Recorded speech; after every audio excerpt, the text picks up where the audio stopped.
v prostor sociologije nismo prišli kot v prostor, kjer smo si iskali poklice, ampak smo v prostor sociologije prišli, ker smo čutili poklicanost. Poklic sociologije je po 40 letih pokoj. Poklicani sociologi pa pri 90 letih še vedno počno tisto, kar so počeli celo življenje. Društvo nekako spremlja razvoj takrat že institucionalizirane sociologije. Društvo je bilo pravzaprav akademsko, torej znanstveno. Šele nekako, kar zadeva razvoja slovenskega društva, se zdi, da smo z Petrom Klinarjem kot predsednikom družno, neka skupina, vložili dosti napora, da bi razširili društvo v poklicno asociacijo in smo začeli ustanavljati pravzaprav neke vrste podružnice ali neka središča srečevanja sociologov v Novem mestu, v Kopru, v Kranju, v Prekmurju, na Ptuju. Ampak moram dodati, da smo slovenski sociologi bili pravzaprav najbolj jugoslovansko povezani in smo odigravali neko, bi rekel, vlogo povezovalcev znotraj prostora. Žal se je v 80 letih pokazalo, da razpad Jugoslavije seveda ni sociologom tuj. Tudi jugoslovansko združenje je kazalo tendence razpadanja v sredini 70 zaradi političnih pritiskov, v sredini 80 pa bi rekel, da je spontano bila v razpravo in odnose med sociologi prinešena ta klima razpadanja, ko so kar naenkrat moji dragi kolegi in prijatelji spoznali, da so Srbi, Hrvati in tako naprej. Nenazadnje je del teh uglednih družbeno-kritičnih sociologov malo kasneje utopljen v ideologijo do nosu ali preko in se razvršča v prostor politike. Jaz raje gledam kot na preteklost, raje gledam na prihodnost, na sanje, v katerem živimo, ki je distopično, za sociologe pravzaprav neskončno izzivalno, pa se vprašam, kaj se odzivamo na te izzive. Vprašanje. Moram reči, da moj odgovor je ne.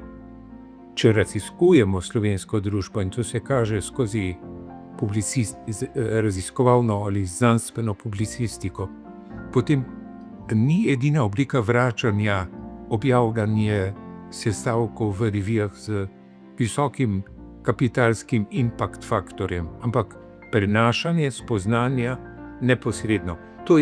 Zavedam se, da je to delikatno, ker se dotika tkivo znanosti ali pa prizadevanje znotraj tega prostora, ta omrežja, za tkivo politike in omrežje politike. Tu je seveda vedno nek rizik, ker lahko doživiš odzive, ki so negativni zate ali za stroko. Leta 1982 smo imeli tle posvetovanje o vzrokih krize jugoslovanske družbe. Vsaj jugoslovanska kritična elita je bila zbrana. Odziv politike je bil enormen. Snemali so nas, ne da bi mi vedeli. Ampak to kaže, da je ta družba tistega časa bila na naše početje odzivna. Torej je to verjetno pozitivno. Tudi če smo bili izpostavljeni kritiki, je to dokazovalo smiselnost našega početja. Pa se vpraša, pa smo danes izpostavljeni kritiki? Ali ostajamo v pasivnem, v zaprtem prostoru sami s seboj? Presoja 90-letnika o tem, kaj bo čez 90 let, ni kompetentna, nima veljave. S tem hočem povedati, seveda mene vznemirja, spremljam, zaznavam, celo preizkušam v svojem lastnem početju ali pa v svoji lastni firčnosti ta nova orodja, te nove možnosti. Ampak zavedam se, da to ima globoke posledice. Opažam jih pri svoji pravnučki, v svojem neposrednem okolju, pri mlajših kolegih. Kam to vodi in kje je tle sociologija?